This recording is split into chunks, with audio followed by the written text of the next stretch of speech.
When a 23-year-old waiter stood up to a billionaire heiress terrorizing his coworkers, he thought the worst thing that could happen was getting fired. He had no idea his father was about to make the most dramatic entrance in restaurant history. This isn't just about standing up to a bully, it's about the moment when family, courage, and justice collide 400 feet above the ground. What happened next went viral for all the right reasons. And by the end of this story, you'll understand why sometimes the most powerful response to money and arrogance isn't backing down. It's calling in backup from the sky. We've all seen it happen.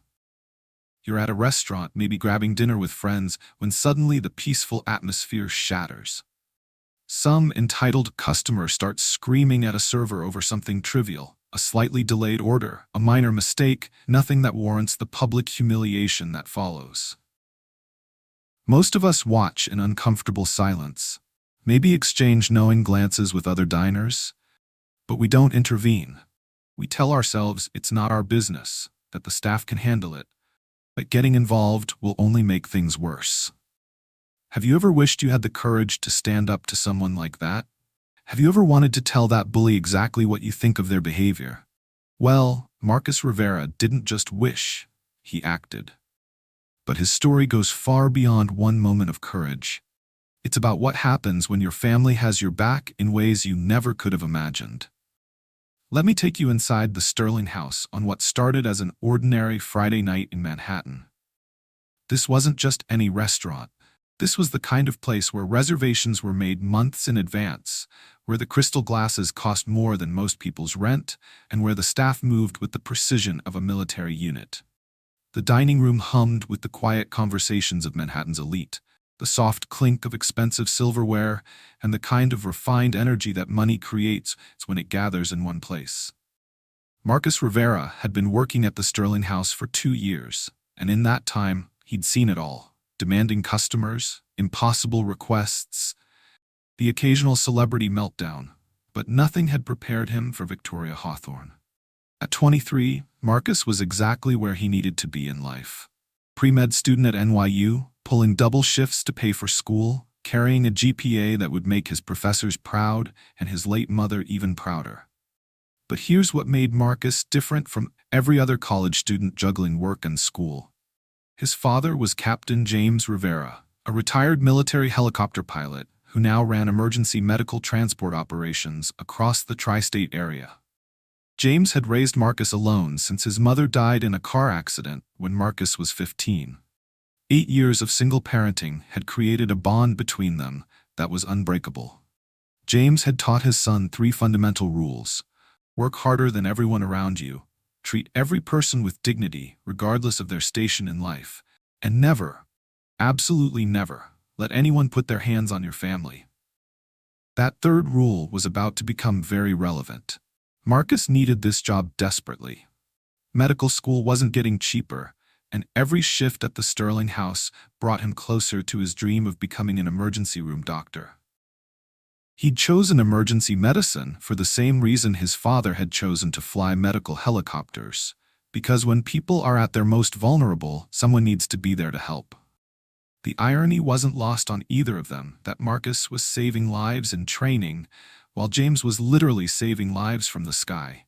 On this particular Friday night, Marcus was training Jamie, a 17-year-old busboy working his first job to save money for college. Jamie was nervous, eager to please, and exactly the kind of target that bullies love to pick on. The kid reminded Marcus of himself at that age, trying to do everything perfectly, terrified of making a mistake that might cost him his job. But before we get to the helicopter scene that broke the internet, you need to understand why this confrontation was inevitable from the moment she walked through those restaurant doors. Victoria Hawthorne wasn't just wealthy, she was pharmaceutical royalty. At 28, she'd inherited control of Hawthorne Biotech, a company that held patents on life-saving medications and charged whatever the market would bear. She'd been featured on Forbes' 30 Under 30 list, not for innovation or leadership, but for her ability to maximize profits from her father's empire. Victoria moved through the world with the confidence of someone who had never been told no, never been held accountable, and never faced consequences for her actions. The collision between Marcus Rivera's working-class dignity and Victoria Hawthorne's inherited arrogance was always going to be explosive. What nobody could have predicted was just how literally explosive that confrontation would become. Because when James Rivera got the call that someone had put their hands on his son, he didn't just drive over to have a conversation. He didn't call the police or hire a lawyer or write a strongly worded Yelp review. He fired up his helicopter and decided to make a statement that would be seen from space. Let me know in the comments if you've ever had a parent swoop in to defend you. Because what you're about to hear will make you want to call your dad and thank him for always having your back. This is the story of the night Manhattan learned that some fights aren't worth picking, especially when your opponent's father owns a helicopter and knows how to use it. The Sterling House wasn't just a restaurant. It was a temple to culinary excellence, nestled in the heart of downtown Manhattan. Crystal chandeliers cast golden light across mahogany tables, while the soft clink of silverware on fine china created a symphony of sophistication. The air was perfumed with the scent of truffle oil and aged wine, and every surface gleamed with the kind of polish that only comes from decades of meticulous care.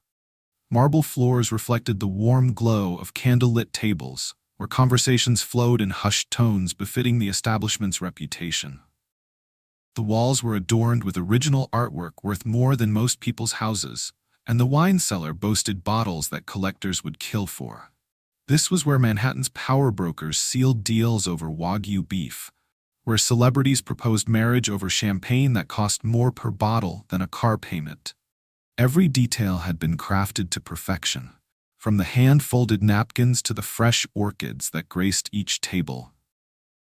The staff moved through this elegant maze with practiced grace, their black uniforms pressed to military standards, their service so seamless it seemed choreographed. Working at the Sterling House wasn't just a job. It was membership in an exclusive club where excellence was the only acceptable standard. Marcus Rivera had earned his place in this world through pure determination. At 23, he carried himself with the quiet confidence of someone who had learned early that respect was earned, not given. His dark hair was always perfectly styled for his shifts, his uniform immaculate, and his smile genuine. The kind that made customers feel welcome rather than serviced. But Marcus's story began long before he ever set foot in the Sterling House. Born to Dr. Maria Rivera, an emergency room physician, and Captain James Rivera, a military helicopter pilot, Marcus had been raised on stories of service and sacrifice. His mother had spent her days saving lives in chaotic emergency rooms, while his father navigated treacherous skies on rescue missions that brought soldiers home to their families. When Marcus was 15, a drunk driver changed everything. Dr. Maria Rivera died on impact while driving home from a 36-hour shift at Bellevue Hospital. The woman who had saved countless lives couldn't save her own. And Marcus watched his father transform from a fearless pilot into a broken man trying to raise a teenager alone. Those dark months taught Marcus lessons no 15-year-old should have to learn. He watched his father channel grief into purpose, transitioning from military service to emergency medical transport. James Rivera spent his days flying critical patients to trauma centers, carrying on his wife's mission of saving lives from a different vantage point. The transition wasn't easy. There were nights when Marcus heard his father crying in the next room, mornings when getting out of bed seemed impossible for both of them. But James Rivera was determined to honor his wife's memory by raising their son to embody the values she had lived by. "Your mother believed that medicine was about more than treating symptoms," he told Marcus during one of their late-night conversations. She said that every person who walked into her emergency room deserved dignity, compassion, and her absolute best effort. "That's not just true for Doctor's son, that's true for everyone." Those words shaped Marcus's approach to everything. Whether he was studying organic chemistry or serving tables at the Sterling House, he brought the same commitment to excellence that had defined both his parents' careers. On this particular Friday evening, Marcus was working alongside Jamie Patterson, a 17-year-old busboy who had started just 2 weeks earlier. Jamie was everything Marcus had been at that age. Nervous, hardworking, and desperately afraid of making mistakes that might cost him his job. The kid was saving every penny for college, working weekends and school breaks to build a fund for his future. Marcus had taken Jamie under his wing naturally, the same way his father had guided him through difficult times. "Remember, Jamie," Marcus said as they prepared for the evening rush, "every person who walks through that door is someone's family member. Treat them the way you'd want your grandmother treated when she goes out to dinner." Jamie nodded seriously, adjusting his tie for the 5th time that evening. "What if they're mean to me? My last job, some customers were really horrible." Marcus paused, remembering a conversation with his father from years earlier. "My dad always told me that courage isn't about not being scared. It's about doing the right thing, even when your hands are shaking. If someone treats you poorly, you stand tall and remember that their behavior reflects who they are, not who you are." The lesson resonated because Marcus had put it into practice just last month. A hedge fund manager had berated Lisa, one of the newer servers, reducing her to tears over a steak that was allegedly overcooked. Marcus had stepped in calmly but firmly, explaining that while the Sterling House appreciated feedback about food quality, personal attacks on staff members weren't acceptable. The manager had backed down immediately, probably recognizing that Marcus wasn't just another college student looking for tips. He was someone with backbone.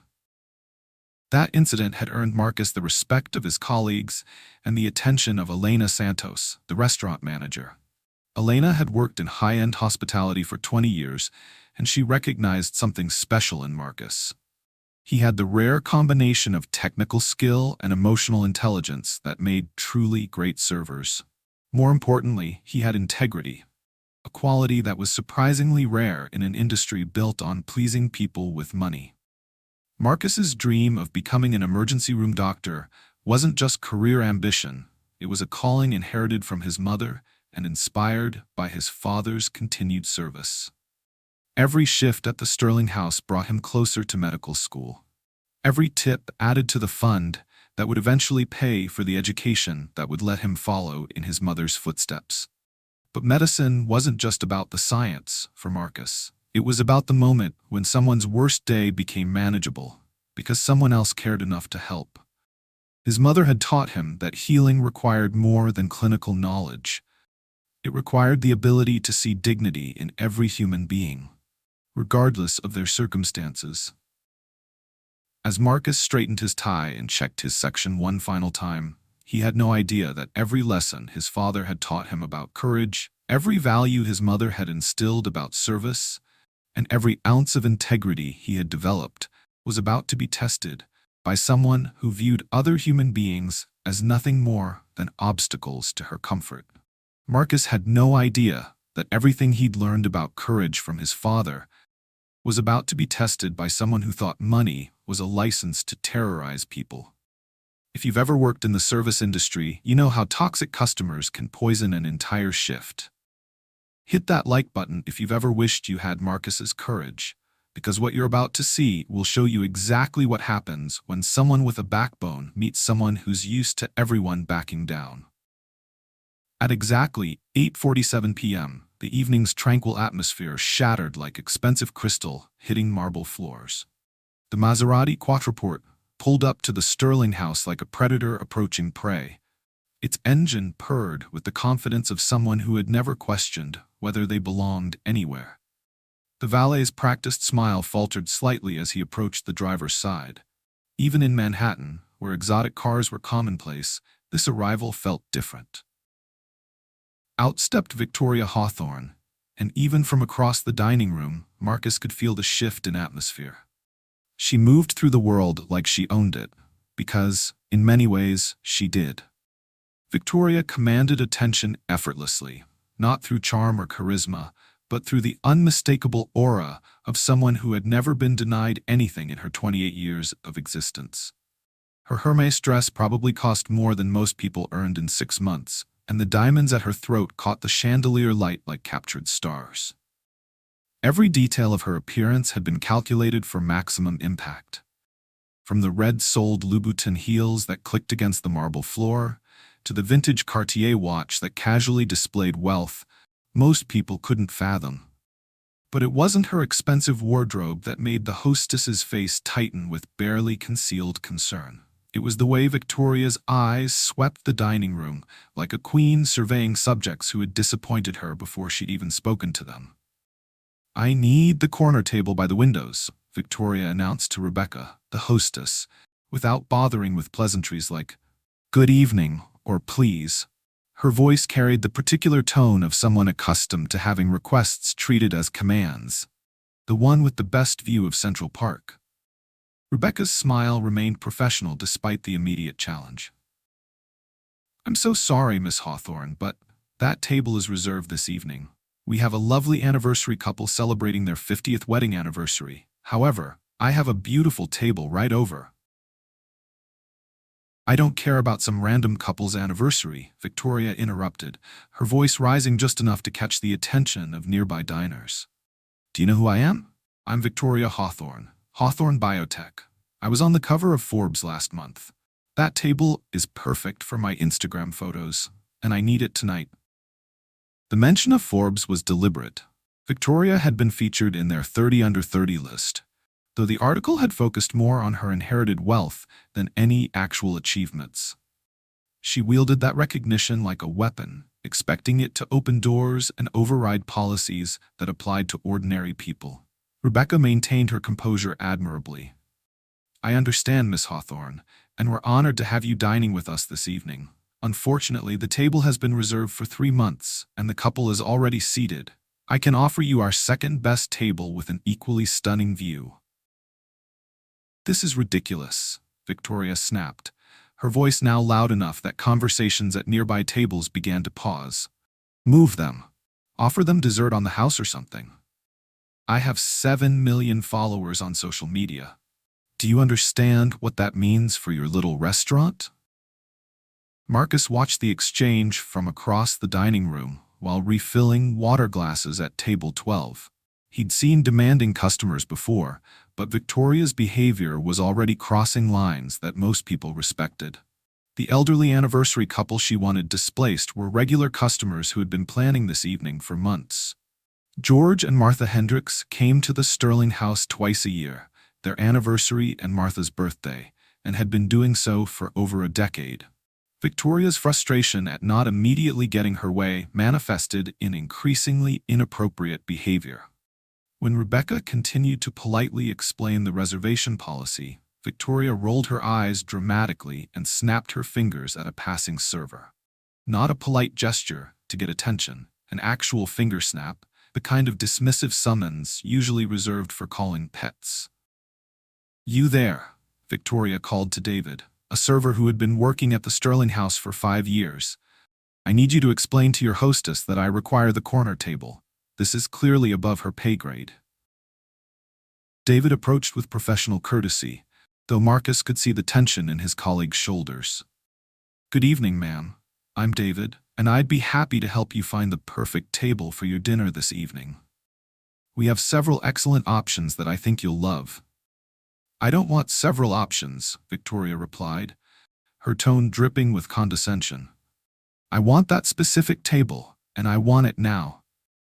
How difficult is this concept for you people to understand?" The phrase "you people" landed like a slap across the dining room. Several customers looked up from their meals, expressions ranging from curiosity to disapproval.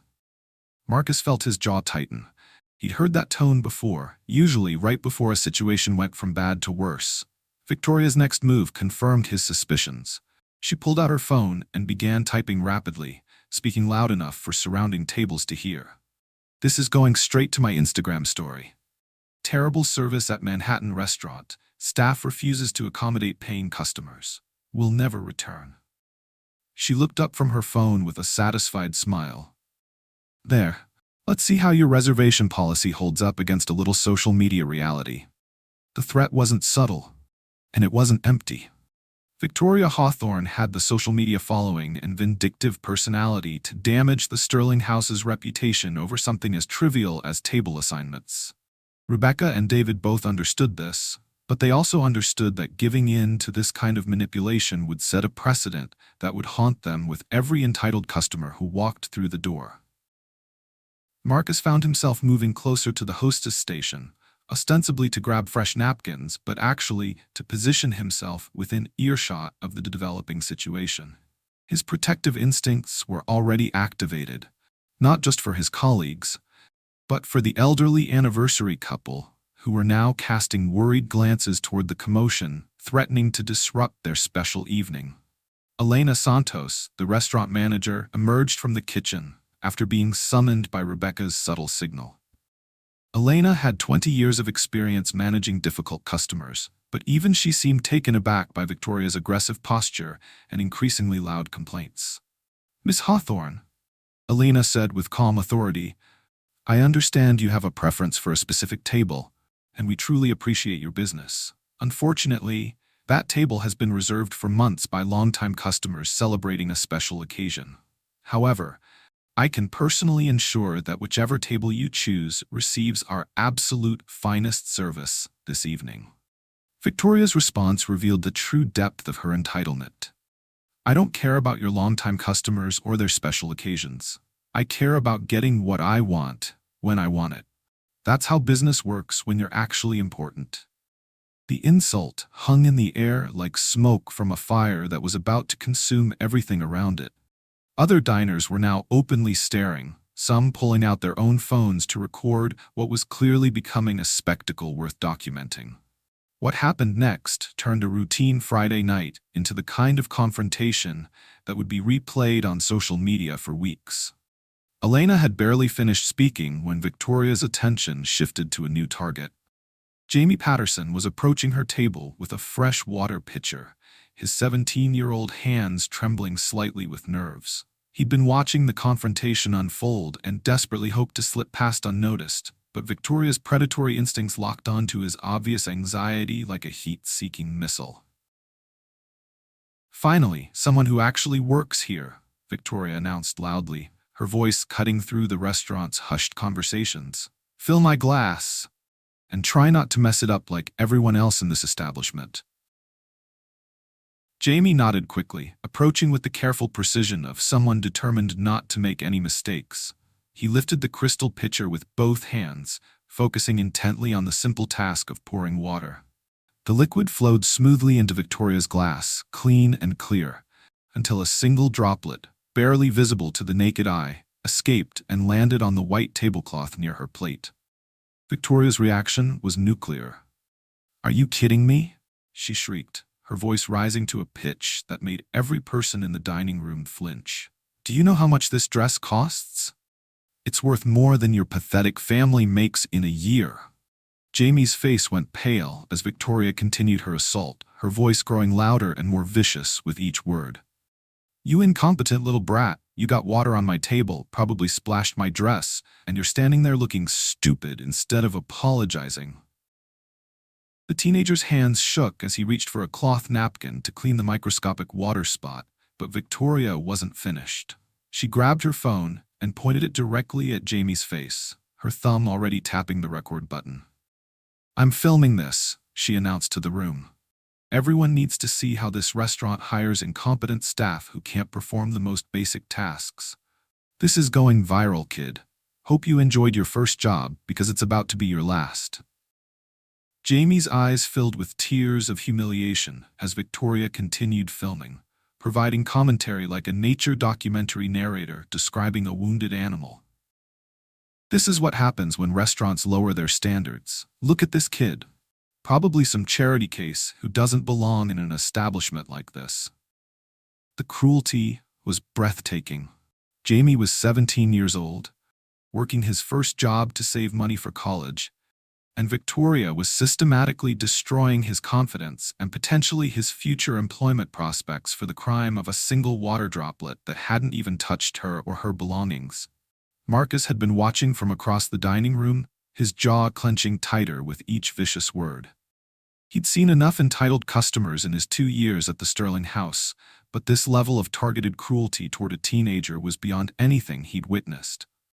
"Fire him right now," Victoria demanded, turning her phone toward Elena. I want him terminated immediately, and I want it on video. If you don't fire him, I'm calling the health department, the labor board, and every food blogger in Manhattan. This place will be finished by Monday morning." That's when Marcus moved. "That's enough." Marcus's voice cut through the restaurant's shocked silence like a blade. Every conversation stopped. Every head turned. In that moment, the collision course between old money arrogance and working class dignity became inevitable. Victoria's head snapped toward Marcus, her eyes narrowing with the focus of someone who had just identified a new threat. "Excuse me, who do you think you're talking to?" Marcus stepped closer, his posture calm but unmistakably protective as he positioned himself between Victoria and Jamie. "I'm talking to someone who clearly forgot that being wealthy doesn't give you the right to humiliate a teenager doing his best at his first job." The temperature in the room seemed to drop 10 degrees.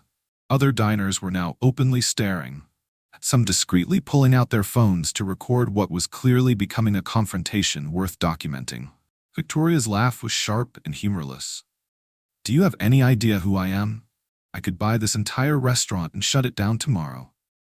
I'm Victoria Hawthorne.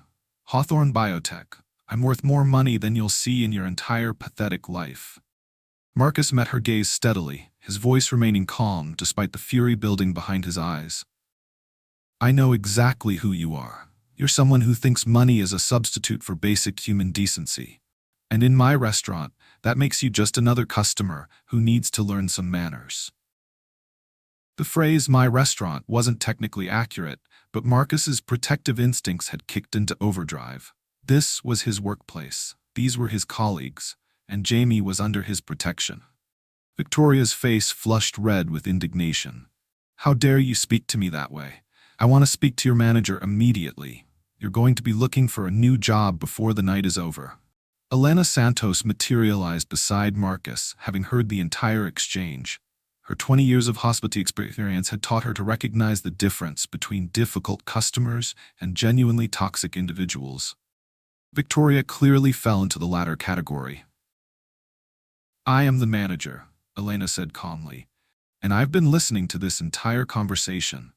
Miss Hawthorne, while we appreciate your business, we cannot allow any customer to verbally abuse our staff members, regardless of the circumstances." Victoria's eyes widened in disbelief. "Are you seriously taking his side over mine? I'm a paying customer. I have 7 million social media followers. One bad review from me will destroy this place." "Our staff's dignity isn't for sale," Elena replied firmly. "Not for 7 million followers, not for any amount of money." The response sent Victoria into a rage that was startling in its intensity. Her carefully constructed facade of sophisticated entitlement cracked completely, revealing something much uglier underneath. "This is insane," she screamed, her voice echoing off the crystal chandeliers. "I'll sue this place into bankruptcy. I'll make sure every one of you never works in this city again. Do you understand who you're messing with?" Other diners were now recording openly, their phones capturing every moment of Victoria's meltdown. A few customers had started quietly applauding Marcus and Elena, creating a buzz of support that only enraged Victoria further. "You people have no idea what real power looks like," Victoria snarled, reaching into her designer purse. "Let me show you." Victoria pulled out a thick stack of $100 bills and threw them on the floor like confetti. "There's $5,000. Fire him now, or I'll make sure this place is closed by Christmas." The bills scattered across the polished marble, and in that moment, everyone in the Sterling house understood exactly what kind of person they were dealing with. The gesture was so arrogant, so degrading, that several diners gasped audibly. Victoria had just tried to literally buy the firing of an employee in front of a room full of witnesses, treating human dignity like a commodity available for purchase. Marcus looked at the money scattered on the floor, then back at Victoria's smug face. His voice was quiet but carried to every corner of the restaurant. "Ma'am, you can keep your money. We don't serve people who think they can buy human dignity. I'm going to have to ask you to leave." The silence that followed was deafening. Victoria stared at Marcus in complete disbelief, as if he had just spoken in a foreign language. In her 28 years of existence, no service worker had ever refused her money, Never mind asked her to leave a establishment. You're asking me to leave? Victoria's voice cracked with incredulous rage. Do you have any concept of what you've just done? I will destroy you. I will destroy this restaurant. I will make sure you never find work anywhere in this city again. Marcus remained calm, though every muscle in his body was tense. The door is behind you, ma'am. Please collect your belongings and exit the premises. That's when Victoria completely lost control. She lunged forward with surprising speed, grabbing Marcus's uniform shirt with both hands and shoving him backward with enough force that he stumbled and nearly fell. The physical assault shocked the entire dining room into stunned silence. Don't you ever tell me what to do again? Victoria shrieked, her face inches from Marcus's. I will ruin your pathetic life. I will make you wish you had never been born. Elena and David rushed forward to intervene, while other staff members moved to ensure customer safety. The security cameras above the dining room captured every moment of Victoria's physical assault, recording evidence that would become crucial in the hours to come. Marcus straightened his uniform and looked Victoria directly in the eyes, his voice steady, despite having just been physically attacked. Ma'am, you need to leave now. The police will escort you if necessary. Victoria released his shirt and stepped back, her chest heaving with rage. This isn't over, she spat. You have no idea what you've started. I'm going to destroy your pathetic life, your family, everything you care about. You think you're some kind of hero? You're nothing. Nothing.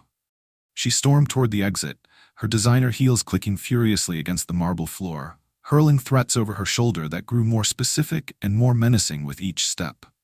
As Victoria disappeared through the front door, the dining room erupted in applause for Marcus and his colleagues. Customers approached to offer support, expressing outrage at what they had witnessed and admiration for the staff's integrity. But as Victoria stormed toward the exit, hurling threats over her shoulder, Marcus had no idea that help was already on the way, and it was coming from 1,000 feet above Manhattan. Elena Santos didn't waste time with pleasantries when she called James Rivera 15 minutes after Victoria's dramatic exit. Her hands were still trembling from the confrontation as she dialed his number, knowing that as Marcus's father, he needed to hear about this immediately. James, I need you to know what just happened, Elena began, her voice tight with controlled emotion. Your son just stood up to Victoria Hawthorne. Yes, that Hawthorne. And she physically assaulted him. She's threatening to destroy him, the restaurant, everything. The whole thing's on video, and it's probably going to blow up online. Marcus is shaken, but he's trying to act tough. I thought you should know. The silence on the other end of the line lasted exactly 3 seconds. When James Rivera spoke, his voice carried the calm authority of a man accustomed to life-and-death decisions. Send me that video footage, now? And Elena, keep Marcus there until I arrive. James Rivera had faced enemy fire in Afghanistan, navigated medical helicopters through Category 4 hurricanes, and pulled people from burning buildings. But nothing, absolutely nothing, had ever made his blood boil like hearing that someone had put their hands on his son. He looked out his apartment window at his helicopter on the nearby pad, gleaming under the building's exterior lights. Some problems required a surgical response. Others required a statement. Within minutes, Elena had forwarded the security footage to James's phone. He watched it 3 times, his jaw tightening with each replay. The video showed everything: Victoria's verbal assault on young Jamie, Marcus's courageous intervention, and most importantly, the moment when Victoria grabbed his son's uniform and shoved him backward. The footage was clear, indisputable, and infuriating. James reached for his phone and dialed his flight operations manager. Mike, I need the chopper prepped for immediate departure. Full fuel, emergency lights operational, and I need you to call in that favor we're owed with NYPD air traffic control. I'm making a pickup in Manhattan tonight. His next call was to Officer Danny Martinez, an NYPD aviation unit contact who owed James several favors from medical evacuations that had saved lives in situations where ground transport wasn't feasible. Danny, James Rivera, I need emergency airspace clearance over Midtown Manhattan. Duration 1 hour. Purpose family emergency response. The bureaucracy moved faster than usual when Captain James Rivera made requests. His reputation for life-saving flights had earned him allies throughout the city's emergency services network. And tonight, he was calling in every favor he'd accumulated over 2 decades of service. Back at the Sterling house, the aftermath of Victoria's assault was playing out in real time across social media platforms. A customer named David Chen had captured the entire confrontation on his phone and uploaded it to TikTok with the caption, "Waiter stands up to billionaire bully who attacked teenage employee. This is what courage looks like." The video exploded across platforms within minutes. Twitter users were retweeting it with comments like, "This waiter is a hero," and "Victoria Hawthorne should be ashamed." Instagram stories were spreading the footage with fire emojis and crying laughing faces at Victoria's humiliating exit. The comment sections were overwhelmingly supportive of Marcus and outraged at Victoria's behavior. Marcus tried to maintain his professional composure, but Alina could see the toll the confrontation had taken. His hands shook slightly as he cleared tables, and he kept glancing toward the entrance as if expecting Victoria to return with reinforcements. Other customers approached him throughout the evening, offering words of support and expressing their admiration for his courage. "You did the right thing, son," said George Hendricks, the elderly gentleman celebrating his 50th wedding anniversary. "My Martha and I have been coming here for years, and we've never seen anything like what that woman did. You stood up for what's right." Jamie, the 17-year-old busboy who'd been Victoria's original target, was struggling to process the trauma of the attack. The kid kept apologizing for causing trouble, despite everyone's assurances that he had done nothing wrong. Marcus stayed close to Jamie throughout the evening, offering quiet encouragement and making sure the teenager understood that Victoria's cruelty reflected her character, not his worth. Meanwhile, Victoria's threats were becoming increasingly specific and menacing as the video gained traction online. She had called the restaurant twice, demanding that Marcus be fired immediately and threatening lawsuits that would destroy everyone involved. Her social media accounts were posting increasingly unhinged rants about incompetent service workers and the decline of respect for successful people. James Rivera reviewed the flight path to Manhattan while his helicopter underwent pre-flight checks. He had made this route hundreds of times for medical emergencies, but tonight felt different. Tonight wasn't about saving a stranger's life. It was about protecting his son from someone who thought wealth gave her the right to assault hard-working people. Marcus had always been the kid who stood up for others, the one who brought home stray animals and defended smaller kids from bullies.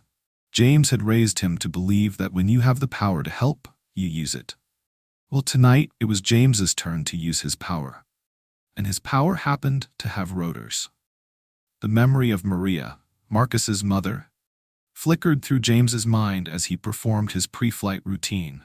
She had always said that courage wasn't about being fearless. It was about doing the right thing when everything inside you wanted to run away. Marcus had shown that kind of courage tonight, standing up to someone with enough money and influence to make his life very difficult. But Victoria Hawthorne had made one crucial miscalculation.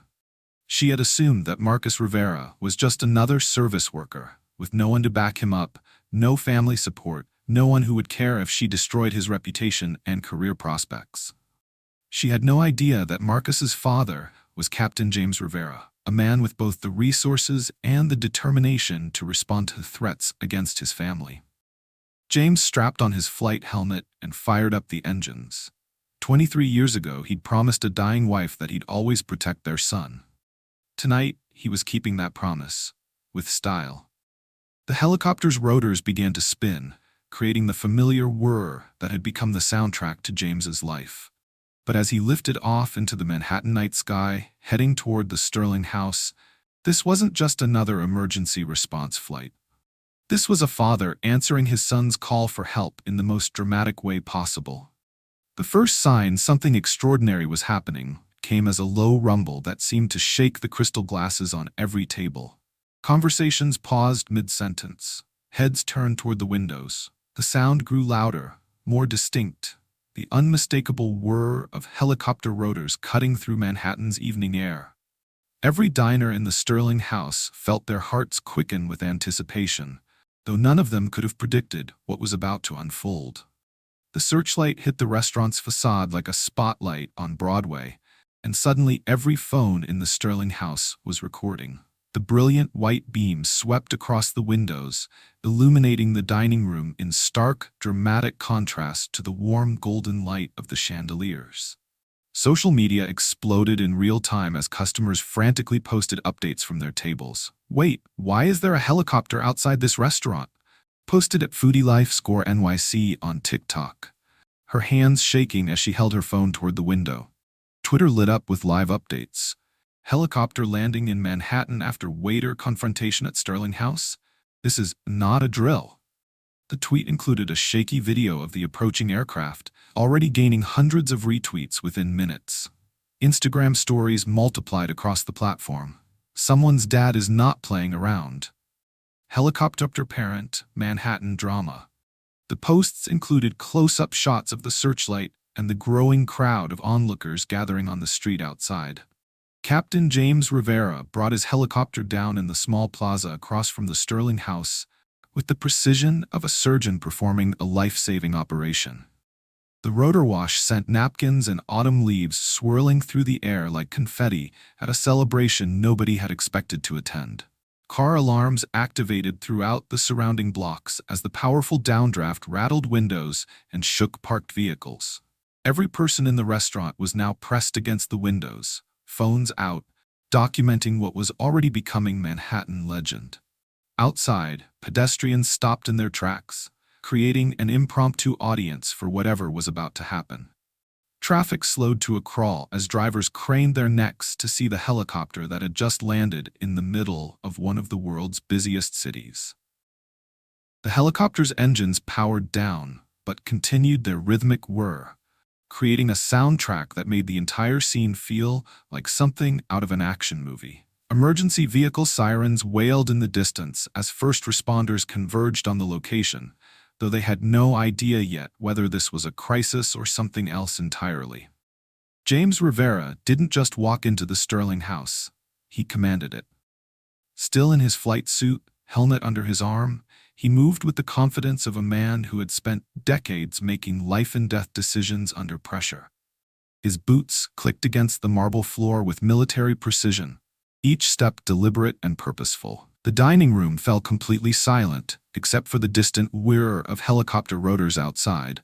Every eye was on him as he scanned the room methodically, his gaze moving from table to table until he located his son standing near the service station, still in his work uniform, still trying to process what was happening.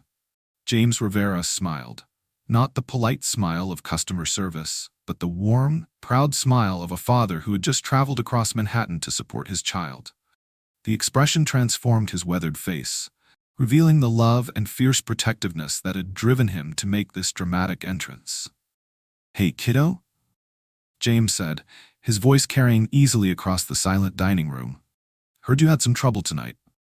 Marcus stood frozen for a moment, his mind struggling to reconcile the surreal sight of his father in full flight gear with the elegant atmosphere of the Sterling house. "Dad, what are you? How did you?" "Elena called," James replied, his eyes never leaving his son's face. "Said someone needed to learn that touching my son was a very bad idea." He turned slowly to scan the room, his gaze settling on Victoria Hawthorne, who had been lurking near the bar since her earlier explosion. "Which one of you is Victoria Hawthorne?" Victoria had returned to the Sterling house 20 minutes after her dramatic exit, claiming she needed to retrieve a forgotten earring, but actually hoping to cause more trouble for Marcus and the staff. She had been filming everything on her phone, planning to use the footage as evidence in whatever lawsuit she was concocting. But the sight of a helicopter pilot calling her out by name in front of a room full of witnesses recording everything? For the first time in her privileged life, Victoria Hawthorne realized she might have picked the wrong fight. Her perfectly manicured hand trembled slightly as she lowered her phone, her confidence evaporating like morning fog. Every eye in the restaurant had turned toward her, and she could feel the weight of their judgment.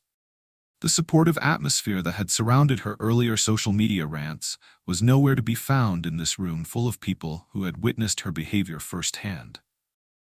That's me," Victoria managed, her voice barely above a whisper. The woman who had terrorized service workers with impunity just hours earlier now seemed to shrink under the steady gaze of a man who clearly wasn't impressed by her wealth or status. James walked toward her with measured steps, his expression calm but unmistakably serious. "Miss Hawthorne, I've seen the security footage. You assaulted my son for doing his job with integrity. In my world, when someone threatens my family, I respond accordingly." Victoria's survival instincts kicked in, and she reverted to the only tactics she knew: threats and intimidation. "You can't intimidate me. I'll sue you. I'll sue this restaurant. I'll sue everyone involved. Do you have any idea who I am? What I'm worth?" James's expression didn't change, but something shifted in his posture. A subtle straightening that suggested he was drawing on decades of military training and emergency response experience. "You'll what? Assault more service workers? Throw more money around like it makes you special? Lady, I've spent 20 years pulling entitled people out of messes they created. The only difference is usually they're grateful afterward." The comparison landed like a physical blow. Victoria had built her entire identity around being special, important, above the ordinary rules that governed other people's lives. To be compared to the kind of people who needed rescue, people she would consider beneath her notice, was more insulting than any direct attack could have been. "You don't understand," Victoria said, her voice rising with desperation. "I have lawyers. I have influence. I can destroy all of you." "No, ma'am, you don't understand," James replied calmly. "You assaulted my son in front of witnesses. That footage is already online, being seen by millions of people. Your influence won't change what actually happened here tonight." The confrontation had reached its peak, but James Rivera had one more move to make.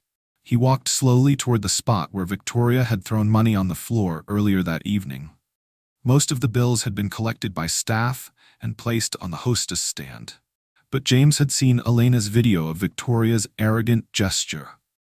Victoria's scattered money had been gathered into a neat stack by Elena, who had planned to return it despite the insult. James picked up the bills, $5,000 in hundreds, and weighed them thoughtfully in his hand. The moment that followed was captured by 17 different phones and would be viewed over 50 million times within 48 hours. James Rivera calmly walked over to Jamie Patterson, the 17-year-old busboy who had been Victoria's original target, who was standing near the kitchen doors, watching the confrontation with wide eyes. "Son," James said, extending the money toward Jamie, "this is for you. You stood there and took abuse from someone who forgot that respect isn't for sale. That takes courage." Jamie's eyes widened in shock. "Sir, I can't. That's too much. I didn't do anything special." "Yes, you did," James replied firmly. "You did your job with dignity, even when someone tried to take that dignity away from you. That's exactly what courage looks like." The gesture sent ripples of emotion throughout the dining room. Several customers began applauding, creating a wave of support that built into thunderous approval. Victoria watched in horror as her own money became the symbol of everything she had failed to understand about human decency. James turned back to his son, his expression softening from protective father to proud parent. "Your shift's over, kiddo. Time to go home." Marcus looked around the dining room, acutely aware that every moment was being recorded and shared across social media platforms. "Dad, I can't just leave. There are tables to finish, closing duties." Elena Santos appeared at Marcus's side, her face glowing with pride and satisfaction. "Yes, you can. Take the rest of the week off. Paid. And Marcus? I've never been prouder of an employee in 20 years.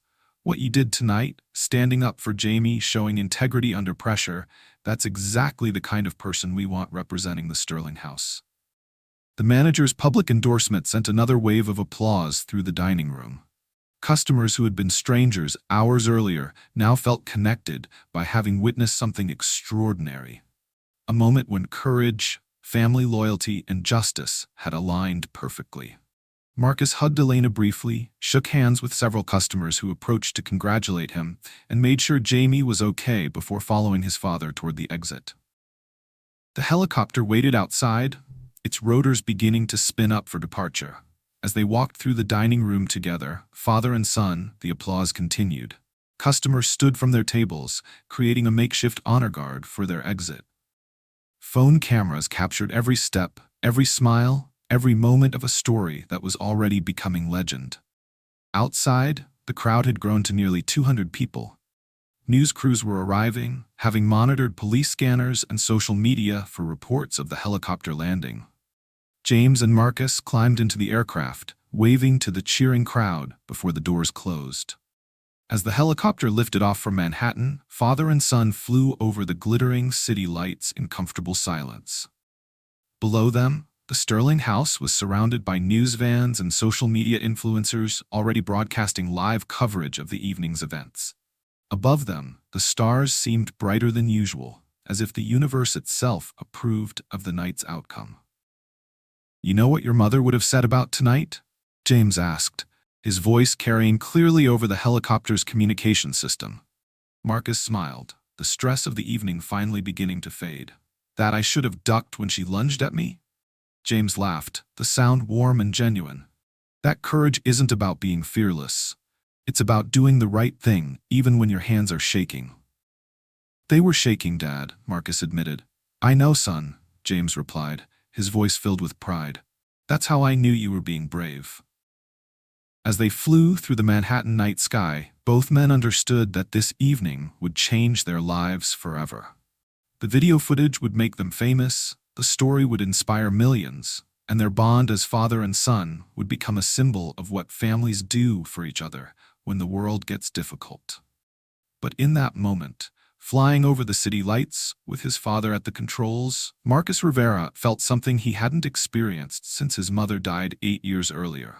The absolute certainty that no matter what challenges life brought, he would never face them alone.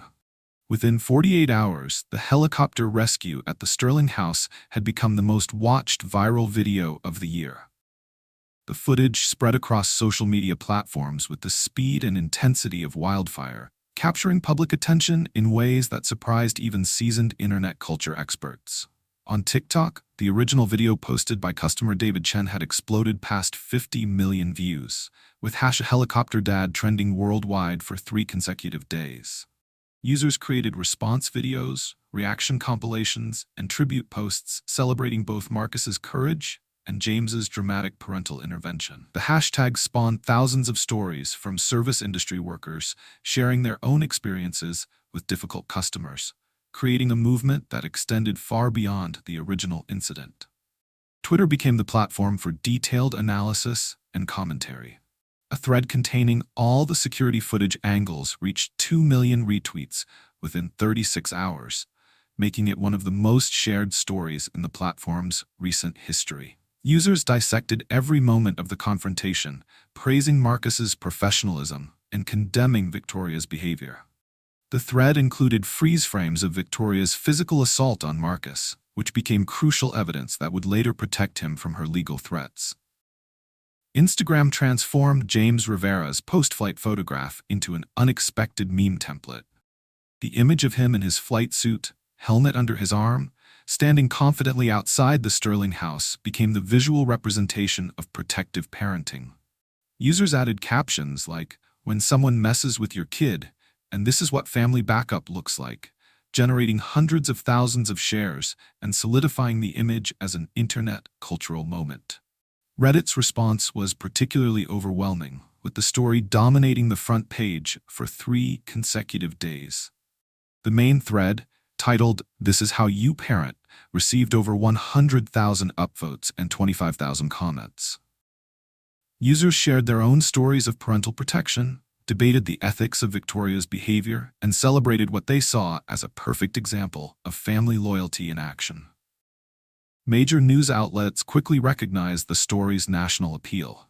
CNN's morning broadcast led with "Helicopter Dad Defends Son Against Billionaire Bully," featuring interviews with dining room witnesses and expert commentary on workplace dignity. The segment became one of their most watched morning show segments of the month.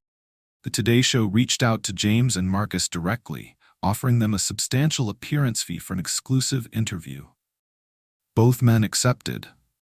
but surprised producers by donating their entire fee to a fund supporting hospitality workers facing harassment from customers. The gesture, announced during the live broadcast, generated another wave of positive coverage and further enhanced their public image. Late-night television embraced the story with enthusiasm. Jimmy Fallon opened his monologue with a helicopter dad impression that had audiences roaring with laughter and approval. "Apparently, when your kid gets in trouble at work, most parents call the manager," Fallon joked. This dad called in air support. Local New York news stations competed for the best coverage, with NY1 dubbing the incident Manhattan's most dramatic dad moment and conducting follow-up interviews with Sterling House customers who had witnessed the events firsthand. Victoria Hawthorne faced immediate and severe consequences that extended far beyond public embarrassment. Hawthorne Biotech stock price dropped 3% within 24 hours of the video going viral, wiping out millions in market value. The company's board of directors called an emergency meeting to discuss what they termed significant reputational damage caused by the CEO's daughter's behavior. The restaurant industry's response was swift and coordinated. Within a week, Victoria found herself banned from over 20 high-end Manhattan establishments, with managers sharing her photograph and warning staff about potential disruptions. The bans weren't just symbolic. They represented a genuine shift in how the industry planned to handle customers who abused service workers. Victoria's lawyers quickly discovered that her threats of lawsuits would backfire spectacularly. The security footage clearly showed her initiating physical contact with Marcus, making any assault claims against the Rivera family legally untenable. Several law firms declined to represent her once they reviewed the evidence, recognizing that the case would generate negative publicity for anyone associated with her defense. Her social media presence, once a source of influence and validation, became a liability overnight. Her Instagram and Twitter accounts were flooded with critical comments, forcing her to make all her profiles private. The ratio responses, where negative replies vastly outnumbered likes or supportive comments, became so overwhelming that she essentially disappeared from public social media engagement. The positive consequences for Marcus and James were equally dramatic but far more heartwarming. A GoFundMe campaign for Marcus's medical school expenses, started by a Sterling House customer who had witnessed the confrontation, raised $75,000 within 3 days. Contributors left messages praising his integrity and expressing hope that he would bring the same courage to his future medical practice. Medical schools across the country took notice of Marcus's story. 6 institutions offered him full scholarships, recognizing that his demonstrated character under pressure indicated the kind of physician they wanted to graduate. The attention allowed Marcus to choose his medical school based on program quality rather than financial constraints, a freedom he had never expected to have. James's helicopter business experienced an unexpected boom, receiving 50 new corporate contracts within 2 weeks of the incident. Companies wanted to work with the man who had become a symbol of reliability and family values. Several contracts came with notes specifically mentioning the viral video and expressing admiration for his response to his son's situation. The Sterling House saw reservation bookings increase by 400%, with customers specifically requesting tables where they could see the plaza where the helicopter had landed. Elena Santos found herself managing a waiting list that extended months into the future, as diners hoped to experience the restaurant where the famous confrontation had occurred. The broader service industry response demonstrated the story's deeper cultural impact. Restaurant workers across the country organized rallies in Marcus's honor, celebrating his willingness to stand up for a colleague and demanding better protection from abusive customers. The Dignity in Work hashtag, started by a server in Los Angeles, became a rallying cry for service industry workers nationwide who were inspired by Marcus's example. Victoria's behavior became a cautionary tale in business schools, with professors using the incident to discuss reputation management, social media consequences, and the importance of personal conduct in professional settings. Several MBA programs incorporated the case study into their curricula, examining how quickly individual actions can affect corporate valuations and public perception. The incident prompted policy changes across the restaurant industry. Establishments nationwide updated their customer conduct policies to better protect staff members, with many specifically citing the Sterling House incident as motivation for clearer boundaries and stronger enforcement mechanisms. Follow-up stories continued to generate media attention for weeks. Victoria's eventual apology video, clearly scripted by legal and public relations advisors, was immediately criticized for its lack of authenticity and received more negative responses than positive ones. The calculated nature of the apology only reinforced public perceptions of her as someone who remained fundamentally unchanged by the experience. Jamie Patterson, the 17-year-old busboy whose mistreatment had triggered the entire incident, became the beneficiary of multiple scholarship funds started by donors who wanted to support the young man Victoria had attempted to humiliate. The contributions exceeded $50,000, ensuring that Jamie's college education would be fully funded by people who admired his grace under pressure. Elena Santos received a promotion to regional director, with her corporate headquarters citing her excellent crisis management and unwavering support for staff integrity during the incident. Her decision to back Marcus completely, even when facing a wealthy customer's threats, became a model for management training programs throughout the hospitality industry. The Sterling House implemented the Marcus Rivera Standard for staff protection, creating formal policies that empowered employees to refuse service to customers who engaged in harassment or abuse. The policy became a template that other restaurants adopted, creating lasting change in how the industry handles difficult customers. The viral video had accomplished something remarkable. It had shifted public conversation about service industry work, family loyalty, and the consequences of entitled behavior in ways that continued to resonate long after the helicopter rotors stopped spinning. 6 months later, Marcus Rivera started his first year of medical school at NYU with a full scholarship and zero debt, not from his family's wealth, but from a community that recognized courage when they saw it. The video of his father's helicopter rescue had become more than viral content. It had become a symbol of what happens when working-class dignity meets unlimited family love. The scholarship fund had been established by donations from people around the world who watched the confrontation footage and wanted to support Marcus's dream of becoming a doctor. Corporate sponsors, individual donors, and even other medical schools contributed to ensure that the young man who had stood up for his coworker could pursue his calling without financial burden. Marcus was excelling in his studies, maintaining a 3.9 GPA while volunteering at the same emergency room where his mother had worked years earlier. His professors noted his exceptional bedside manner and his natural ability to remain calm under pressure, qualities that had been forged in the crucible of that Friday night at the Sterling House. He had declared his intention to specialize in emergency medicine, following in his mother's footsteps, while carrying forward the lessons his father had taught him about service and sacrifice. James Rivera had expanded his helicopter business dramatically, using the publicity from that night to secure contracts with hospitals across the tri-state area. But more importantly, he had started a program training other military personnel to transition into civilian emergency medical transport.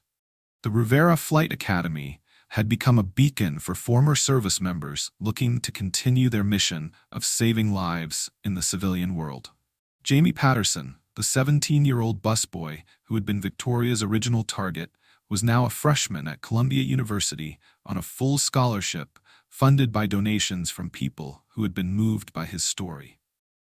The shy teenager had transformed into a confident young man studying business ethics, inspired by the events he had witnessed to pursue a career focused on corporate responsibility and worker protection. The Sterling House had become something of a pilgrimage site for service industry workers from around the country.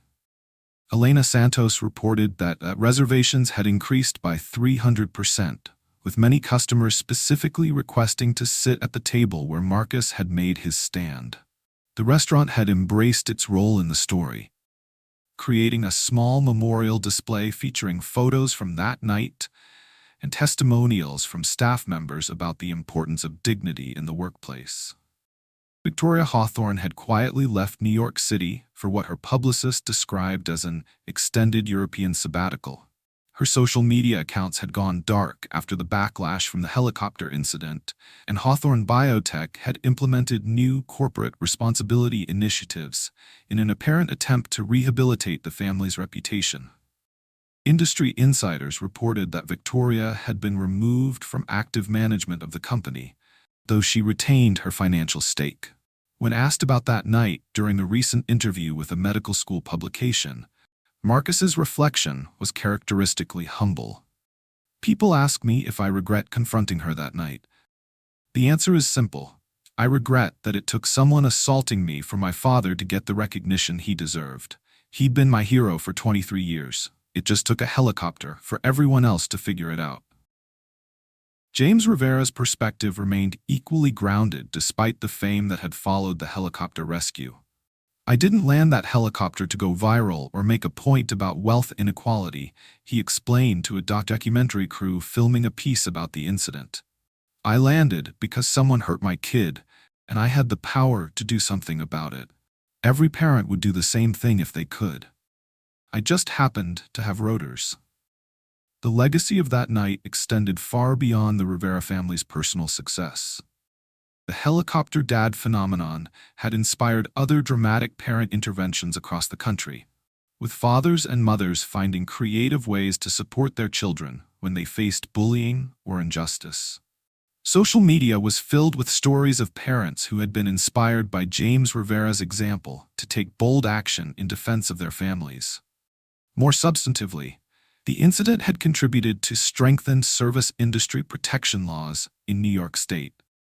Legislation now provided clearer guidelines for restaurants and other service businesses to remove customers who engaged in harassment or assault of workers, with legal protections for establishments that prioritized employee safety over customer satisfaction.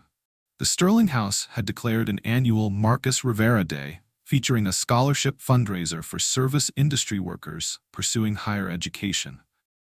The event had raised over $200,000 in its first year, providing educational opportunities for dozens of young people working in restaurants, hotels, and other hospitality businesses throughout the city. A documentary about dignity in service work was currently in development, featuring the Rivera family's story as a centerpiece while exploring broader issues of worker rights and respect in the hospitality industry. The film had already generated significant interest from streaming platforms and film festivals. Perhaps most surprisingly, Victoria Hawthorne's behavior had become a case study in business schools across the country, used to teach students about reputational risk and the importance of personal conduct in the social media age.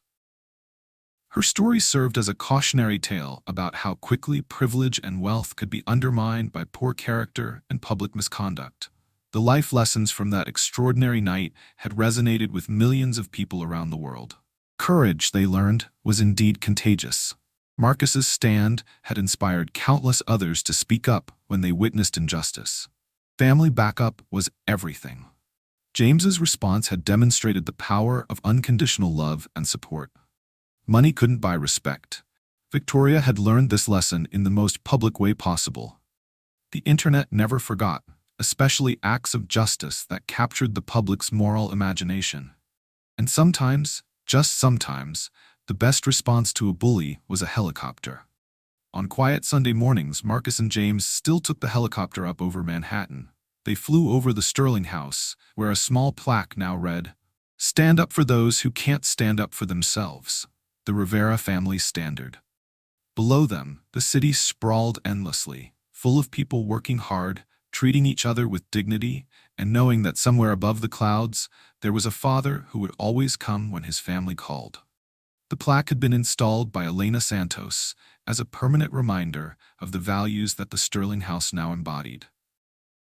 It served as both inspiration for staff members and a promise to customers that this was a place where human dignity was valued above profit, where courage was celebrated, and where the right thing would always triumph over the easy thing. As their helicopter traced familiar patterns over the Manhattan skyline, Father and son reflected on how one moment of courage had changed not just their lives, but the lives of countless others who had been inspired by their story. The viral video had faded from social media feeds, but the principles it represented, family loyalty, personal integrity, and the courage to stand up for what's right, had become a lasting legacy that would influence people for generations to come. If this story of family, courage, and justice resonated with you, then this channel is your home for more untold triumphs. Hit that subscribe button and ring the notification bell, because every week we bring you stories that remind you why dignity, courage, and love will always triumph over money and arrogance. Drop a comment and tell me, have you ever had a parent swoop in to defend you? Have you ever stood up for a coworker being mistreated? What would you have done in Marcus's situation? I read every single comment, and your stories inspire our next videos. If you believe every service worker deserves respect, smash that like button. If you think this helicopter dad is the GOAT, share this video with someone who needs to see it. And if you work in the service industry, know that your dignity matters, your courage matters, and somewhere out there's always someone ready to have your back. Next week, we're bringing you the story of a homeless individual who saved a billionaire's daughter from a kidnapping, and how that billionaire repaid him in a way that restored our faith in humanity. It's another untold triumph that will leave you speechless. Make sure you're subscribed so you don't miss it.